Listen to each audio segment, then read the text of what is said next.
Good evening, Your Majesties. Good evening, Windsor. A huge thank you to everyone for making this such a special evening. Jusqu'à présent, la famille royale avait rarement eu droit à des surprises. Une annonce soudaine a provoqué une onde de choc au sein du palais et au-delà, laissant même les observateurs royaux les plus aguerris stupéfaits. Mais selon les sources, ce n'était pas un hasard. Nous envisageons une 50aine de solutions pour les 10 prochaines années, qui pourraient véritablement inverser la tendance et transformer notre façon d'aborder les défis environnementaux. Ce serait alors une réussite. Derrière les sourires sereins de William et Kate se cache un plan calculé. Ce déménagement n'est pas seulement une question de devoir, c'est une question de pouvoir. Et ils en ont fini avec les files d'attente. Tu sais, mon frère et moi, on s'aime. Je l'aime profondément. Il y a eu beaucoup de souffrance entre nous deux, surtout ces 6 dernières années. Rien de ce que j'ai écrit ou inclus n'a jamais eu pour but de blesser ma famille. William et Kate se manifestent. Tout a commencé par une simple ligne sur le site web Royal. Une annonce officielle sera faite à 18 heures. Aucun détail supplémentaire, aucun indice, rien d'autre.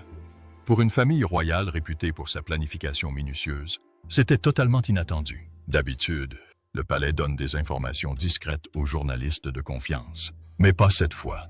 Le silence lui-même était pesant. Les gens ont immédiatement compris que quelque chose de grave se passait. Les médias ont paniqué. Les journalistes n'avaient aucune réponse. Les téléphones sonnaient. Les théories fusent. Certaines idées paraissent folles. D'autres semblaient trop réelles. Était-ce un problème de santé? Un départ soudain? Quelqu'un était-il poussé vers la sortie ou prenait-il la relève? Personne ne le savait. Et cela n'a fait qu'aggraver la tension. Les circonstances m'ont aussi rapproché. C'est ça qui compte. Vous êtes liés de façon unique par ce que nous avons vécu. Même les initiés les plus expérimentés de la famille royale étaient désemparés. Aucun sujet de discussion n'avait été planifié. Aucun point de presse n'avait été organisé. Si quelqu'un n'avait planifié cela, il aurait sauté toutes les étapes habituelles. C'est ce qui rend la situation encore plus alarmante. Dans les cercles royaux, un tel silence n'arrive pas par hasard. Il signifie généralement quelque chose d'important. Puis les gens ont remarqué autre chose. William et Kate avaient manqué un événement public plus tôt dans la journée. Sur le moment, cela ne semblait pas important. Impossible de l'ignorer. Si c'était un message du roi ou de la reine, ce serait eux qui parleraient. Mais au lieu de cela, les projecteurs se sont discrètement braqués sur les plus jeunes membres de la famille royale. À 18 heures précises, l'écran s'est allumé. Mais ce n'était pas Charles ou Camilla, c'était William et Kate. Pas de décor grandiose, pas de trône, pas de garde, juste eux deux, assis dans ce qui ressemblait à un bureau ordinaire. Et pourtant, ils avaient toute l'attention du pays. William prit la parole le premier. Pas de salutation royale, pas de longs récits familiaux, juste des mots forts et clairs. La monarchie n'est pas qu'un symbole, c'est une responsabilité. Cette phrase est frappante. Ce n'était pas une rébellion. C'était une nouvelle direction. Kate l'a suivi. Calme, posée, sérieux. Ce n'est pas une question de tradition, dit-elle. C'est une question de confiance. Avec ces quelques mots, ils ont redéfini la notion de royauté. Je tenais à vous remercier personnellement pour tous vos merveilleux messages de soutien et pour votre compréhension pendant ma convalescence. Aucun signe du roi Charles ou de la reine Camilla n'était visible dans les coulisses. William et Kate étaient un seul. Mais ils représentaient quelque chose de plus grand. Ils ne demandaient pas de loyauté. Ils offraient leur honnêteté. Et dans un monde rempli de secrets, cela semblait vraiment puissant. Et puis, juste après, est arrivé le moment qui a tout changé. L'initiative Diana. Kate ne s'est pas contentée de se souvenir de l'héritage de la princesse Diana. Elle l'a fait progresser. Lorsqu'elle a annoncé l'initiative Diana, ce n'était pas seulement un hommage touchant, c'était un tournant. Il ne s'agissait pas de fleurs déposées devant le palais de Kensington, ni d'hommages annuels en août. Il s'agissait de redonner à la voix de Diana un sens profond, plus forte et plus durable. L'histoire de Diana avait souvent été atténuée au fil des ans, étouffée, remodelée ou transformée en souvenir. Mais Kate n'était pas d'accord. Elle voulait le remettre au goût du jour. Pas avec de grands discours ni de gestes creux, mais par des actes concrets. Cette fois, l'héritage de Diana ne serait pas commémoré, il serait utilisé. Ma mère aurait su qu'elle avait été trompée. Elle a été trahie non seulement par un journaliste incompétent, mais aussi par les dirigeants de la BBC qui ont fermé les yeux au lieu de poser les questions difficiles. La Diana Initiative est une organisation mondiale à but non lucratif, fondée sur les valeurs mêmes qui ont fait la renommée de Diana, la gentillesse, l'honnêteté et la priorité absolue à l'humain. Mais ce n'était pas une simple association caritative avec un logo royal. C'était un projet. Et Kate ne prêtait pas seulement son nom. Elle en était la force motrice. Dès le début, elle l'a clairement indiqué. Pas de tapis rouge, pas de photos mises en scène. Kate a promis qu'elle irait là où ça compte, dans les refuges pour femmes, dans les quartiers défavorisés, là où l'aide est la plus nécessaire. Elle s'assoirait auprès des survivantes, écouterait les familles et établirait des liens avec les gens. Non pas pour faire les gros titres, mais parce que c'était la bonne chose à faire. Les gens l'ont tout de suite vu. Il ne s'agissait pas d'avoir l'air royal. Il s'agissait d'être utile. Cela rappelait à beaucoup la façon dont Diana travaillait, proche des gens, concrète et authentique. Mais cette fois, elle avait une portée plus grande, une structure plus solide et des objectifs à long terme. Kate ne se laissait pas distancer par Diana. Elle construisait son propre chemin. Un projet inspiré par Diana, mais adapté au monde d'aujourd'hui. Qu'est-ce qui le rendait encore plus puissant? Kate ne le faisait pas de l'extérieur comme Diana l'avait fait autrefois. Elle le faisait de l'intérieur du système royal.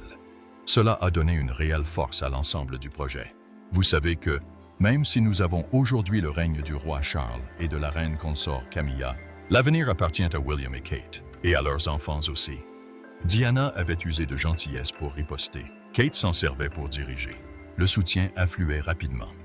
Les réseaux sociaux ont déferlé d'éloges, qualifiant Kate de reine du peuple. Mais il ne s'agissait pas seulement de souvenirs. Il s'agissait de voir une future reine prendre sa place, bien avant que la couronne ne touche sa tête. Pourtant, tout le monde n'était pas ravi. La seule personne qui ne semblait pas s'en réjouir, la reine consort, réaction à cette initiative audacieuse. L'initiative Diana n'a pas seulement fait les gros titres, elle a fait des vagues. Partout dans le monde, les gens ont réagi avec enthousiasme.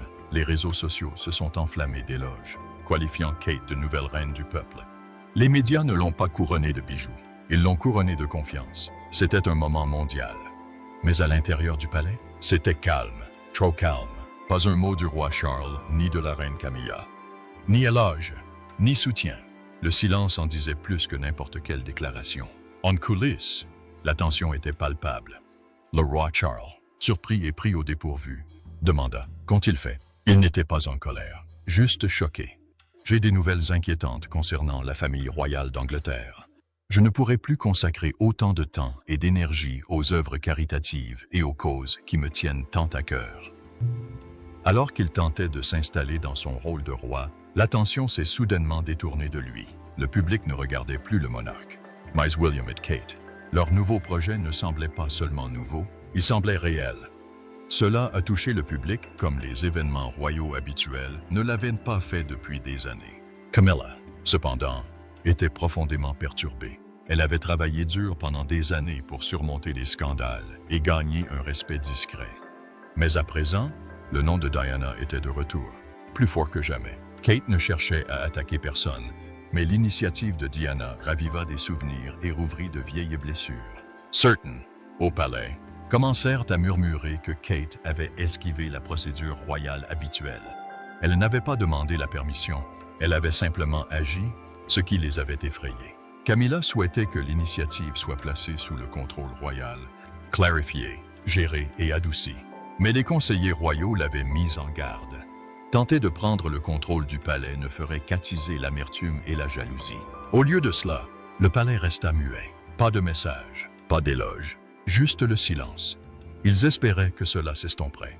Voici le prince Harry de retour en Angleterre après s'être précipité chez lui pour voir son père, atteint d'un cancer. Comme le rapporte Amber Cogliano, de nombreux observateurs de la famille royale se demandent si cela pourrait permettre à la famille de panser de vieilles blessures. Mais ce ne fut pas le cas. William savait ce qui se passait. Il a dit à un proche collaborateur, « Ce n'est pas une discussion, c'est une stratégie. » Il ne cherchait pas l'approbation. Il avançait avec détermination. La tension entre Charles et William n'était pas publique, mais elle était réelle. Charles sentait la lumière s'éteindre.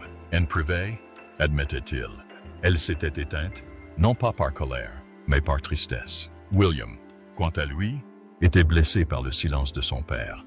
Il ne cherchait pas à briser la monarchie, il cherchait à la sauver. La tension monte. Lors d'un événement caritatif, la reine Camilla a rompu son calme habituel lorsqu'on l'a interrogée sur l'initiative Diana. Sa réponse a été cinglante. La monarchie a toujours servi avec dévouement, et nul besoin d'invoquer le passé pour le prouver. Le commentaire a rapidement fait la une des journaux. Beaucoup y ont vu une attaque contre l'initiative et son utilisation du nom de la princesse Diana. En quelques heures, les réseaux sociaux ont explosé et les journaux se sont emparés de l'affaire. Le ton n'a pas plu au public, et Kate l'a clairement remarqué. D'habitude calme et posée, Kate a soigneusement choisi sa réponse. Lors d'un événement de l'initiative Diana plus tard dans la semaine, elle a déclaré « Ce travail ne concerne pas le passé. Il s'agit de l'avenir que nous construisons ensemble. » De maîtresse royale vilipendée à celle qui façonnera désormais l'avenir de la monarchie, Camilla Parker Bowles a parcouru un long chemin aux yeux de sa nation et du monde. Elle n'a nommé personne, mais son message était clair. Ce n'était pas conflictuel, mais cela montrait qu'elle ne reculait pas non plus. Cet échange a donné lieu à des rumeurs de division au sein de la famille royale, les tabloïds s'étant emparés des tensions qui régnaient derrière les murs du palais. Des sources proches de Camilla ont confié qu'elle se sentait acculée, contrariée par la façon dont cette initiative avait accaparé l'attention royale. Pendant ce temps, Guillaume ressentait une frustration intérieure. Convaincu que sa belle-mère avait transformé leur travail en enjeu politique, le palais ne fit aucune déclaration commune. Et ce silence ne fit qu'empirer les choses. Sans soutien clair ni unité, la presse combla les lacunes. Quelques jours plus tard, la situation s'aggrave à Clarence House. Le roi Charles convoqua une réunion privée avec Guillaume et ses principaux collaborateurs. Furieux, il demanda pourquoi il n'avait pas été pleinement informé de l'initiative. Il a qualifié cela de violation du protocole. Mais William n'a pas cédé. Ce n'est pas une question de protocole. C'est une question de survie, a-t-il dit. Ses paroles ont révélé le fossé grandissant entre les générations. Charles continuait à suivre les anciennes méthodes. William était prêt à les changer. La réunion s'est terminée sans accord. Charles a quitté la pièce sans un mot de plus. Je pense qu'il règne au palais un sentiment à la fois de déception et d'exaspération, le couple ressentant le besoin de continuer à se plaindre de la misère qui les régnait. Puis sont arrivées les fuites. Des informations du côté de Charles ont dépeint Guillaume comme un homme impulsif, menaçant l'image de la monarchie.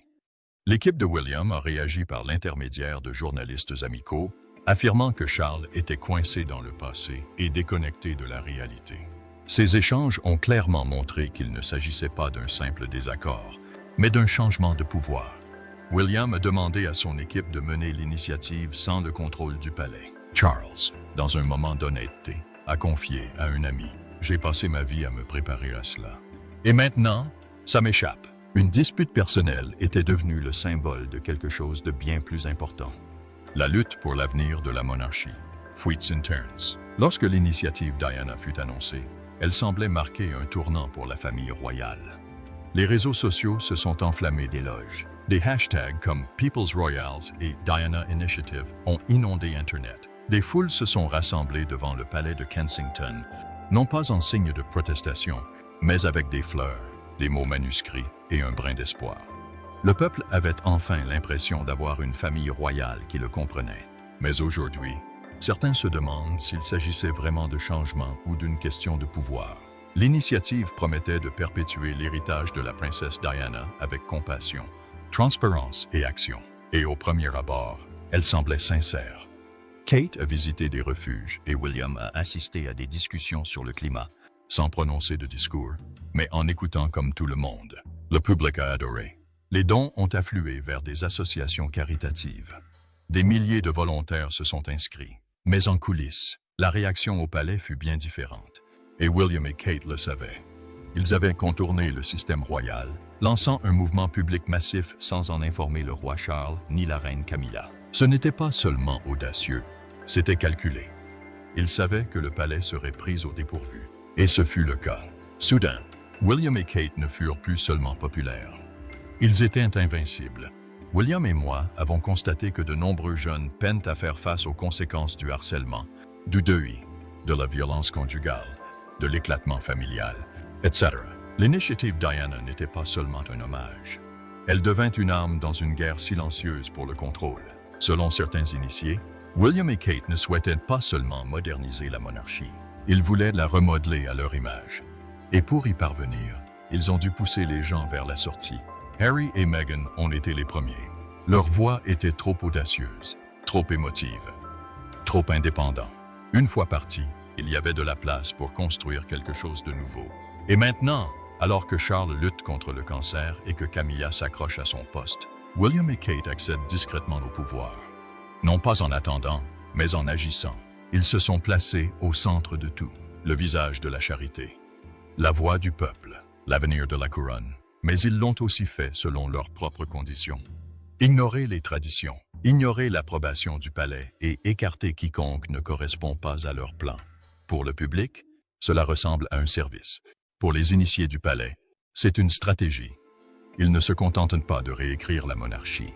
Ils la remplacent, lentement, discrètement et sans demander la permission. Le retour du prince Harry. Le soutien du prince Harry à l'initiative Diana aurait dû être un moment rassembleur. Il l'a baptisé « l'héritage de maman en action ». Une phrase touchante qui a rapidement fait la une des journaux et a donné au projet une visibilité encore plus grande. Mais en coulisses, elle a touché William. Selon des sources proches du dossier, les frères ont eu une conversation téléphonique tendue après le commentaire d'Harry. William se sentait déstabilisé. Il était frustré qu'Harry ait fait une déclaration publique sans lui en parler au préalable. « Tu ne peux pas intervenir comme ça maintenant. » Lui aurait-il dit. Accuser Harry d'utiliser cette initiative pour rester dans le coup. Il ne s'agissait pas seulement de la cause, mais de leur longue et complexe histoire. Mais Harry n'a pas reculé. « Je ne trouve pas ça blessant du tout. Tu sais, mon frère et moi, on s'aime. Je l'aime profondément.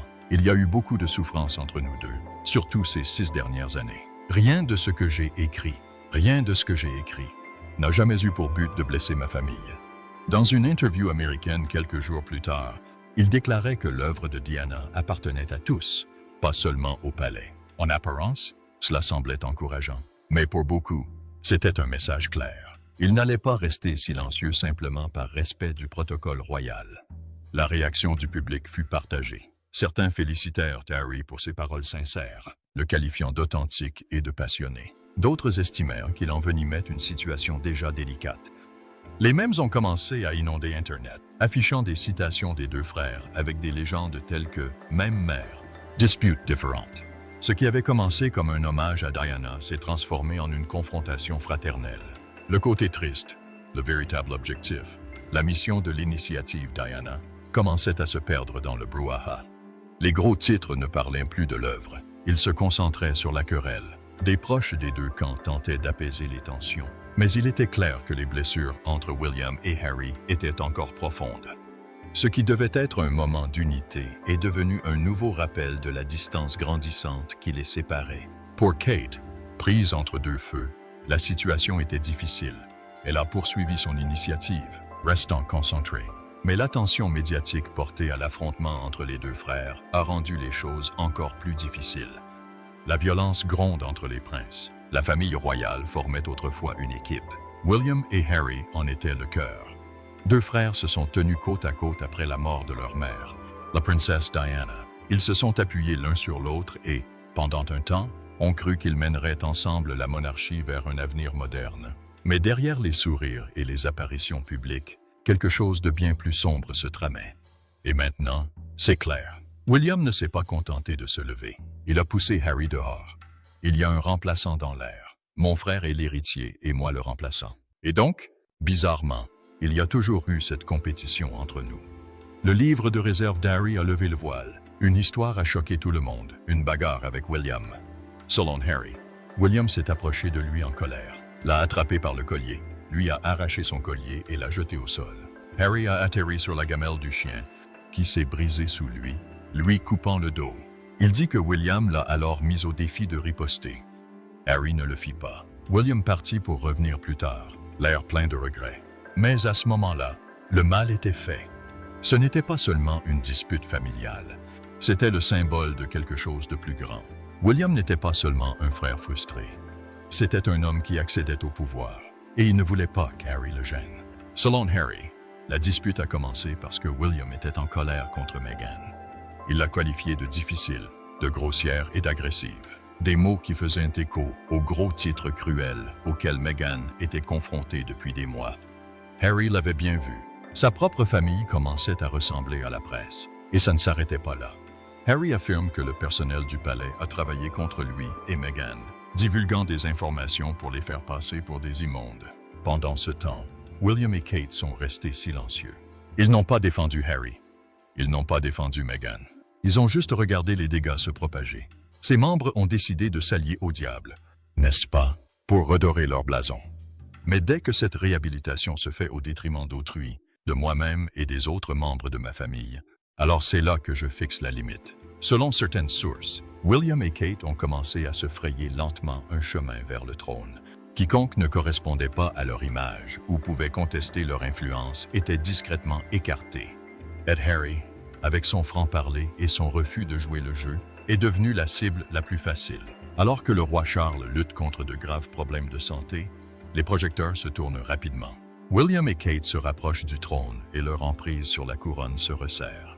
Mais pour y arriver, il a fallu ouvrir la voie. Meghan a été la première à partir, puis Harry.